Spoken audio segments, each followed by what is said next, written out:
are going to learn about the microscopy. So before starting the instrument microscopes, we will go through some of its general properties, general terms that we require to study these instruments. Okay, so first thing is that why we need a microscope.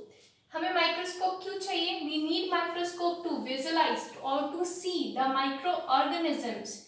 Microorganisms are extremely small in size, so that we cannot see them with our naked eyes.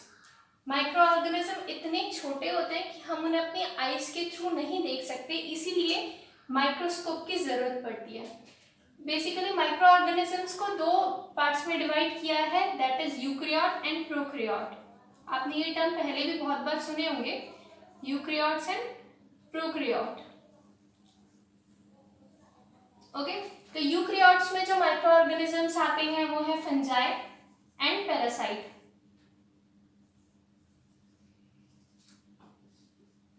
और prokaryotes में आते हैं bacteria. Okay, तो basically हमने microorganisms को दो parts में divide किया, that is eukaryote and prokaryote. Eukaryotes में आते हैं फंजाई एंड पैरासाइट और प्रोकैरियोट्स में आते हैं bacteria.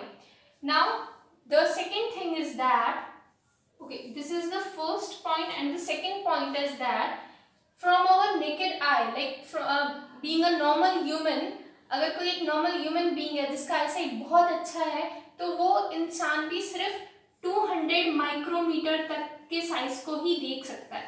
Okay, that person can only see the size up to 200 micrometer.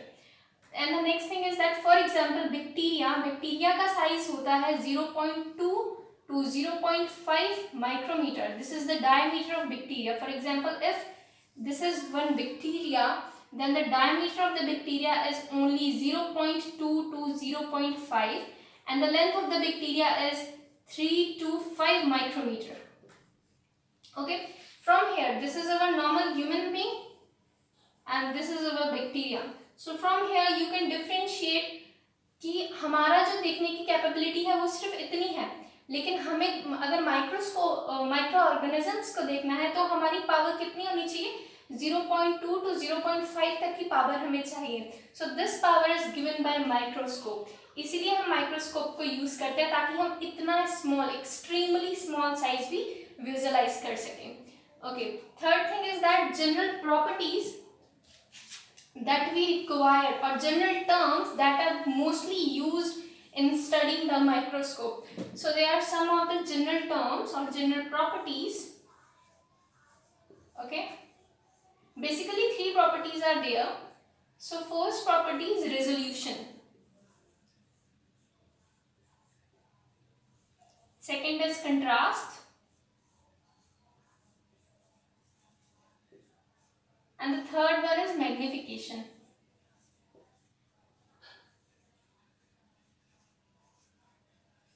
Okay, so these are the three terms that we require to study the microscope. First is good resolution, good contrast, and the last one is magnification.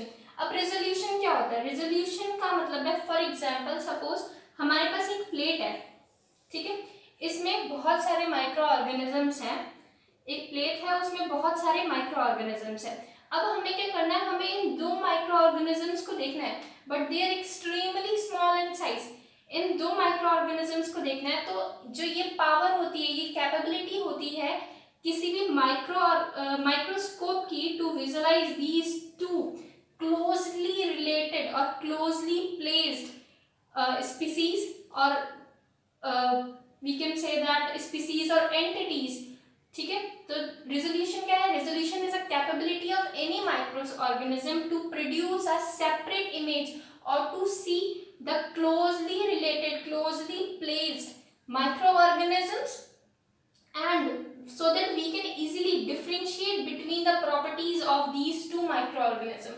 This is called resolution. So basically what is resolution? It is the ability or capability of a microscope to visualize or to produce separate images of any microorganism. Okay, so basically this is called resolution. So resolution क्या है?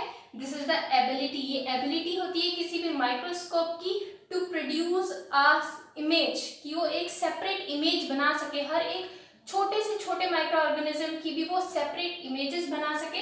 इस चीज को हम resolution बोलते हैं। Next thing is that contrast. Contrast is very important in the field of microscopy. Contrast हम कैसे करते हैं? कंट्रास्ट हम करते हैं स्टेनिंग की हेल्प से। ओके, सो स्टेन्स क्या होती है? स्टेन्स को अगर हम बेसिक लैंग्वेज में बोले, बिल्कुल बेसिक लैंग्वेज में, देन दीज आर कलर्स। ठीक है, जो भी हमारा स्मेयर है, जो भी हमारे पास स्पेसिमेन है, उसमें हम क्या करते हैं? उसमें हम कलर्स को डालते हैं so that we can easily visualise the organism. जो भी हमें ऑर्गेनिज्म देखना है उसको हम इजीली देख सकें। And the last one is magnification. Magnification को हम बोल सकते हैं जूम करके देखना किसी भी चीज को, जूमिंग पावर। तो जो मैग्निफिकेशन है वो होता है लेंस के थ्रू। ठीक है, माइक्रोस्कोप में जो हम जूम करते हैं वो करते हैं लेंस के थ्रू। लेंस जो है वो मैग्निफिकेशन में हमारी हेल्प करते हैं। लेंस भी दो टाइप के प्रेजेंट रहते हैं किसी भी माइक्रोस्कोप में। First is ocular lens and the next one is objective lens. First is ocular and the second one is objective. Ocular lens का जो मैग्निफिकेशन पावर होता है वो है 10x, और अगर हम ऑब्जेक्टिव लेंस की बात करें तो इसमें 4 अलग अलग लेंसेज रहते हैं। फर्स्ट है स्कैन, जो स्कैनिंग के लिए यूज करते हैं हम, वो होता है 4x। Second one is low power microscope, तो लो पावर में आता है 10x, हाई पावर में आता है 40x, और the last one is oil immersion. Oil immersion में आता है 100x।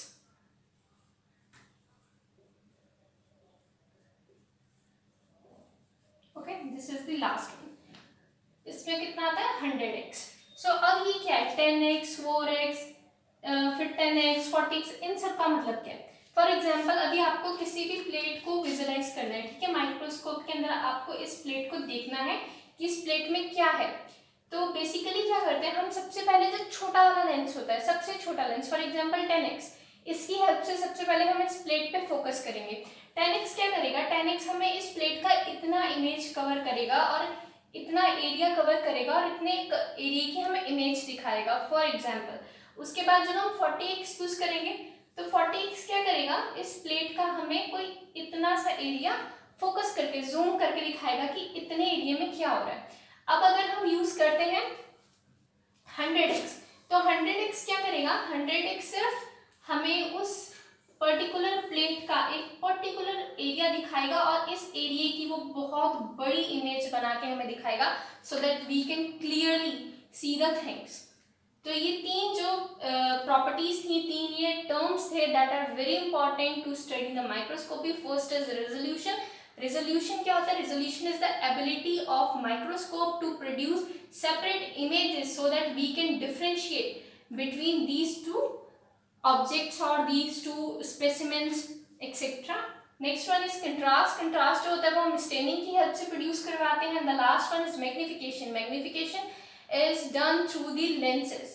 So there are different type of microscopes available according to the conditions.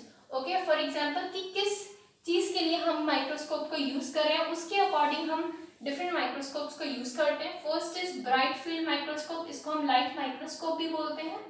That is normally available in any lab.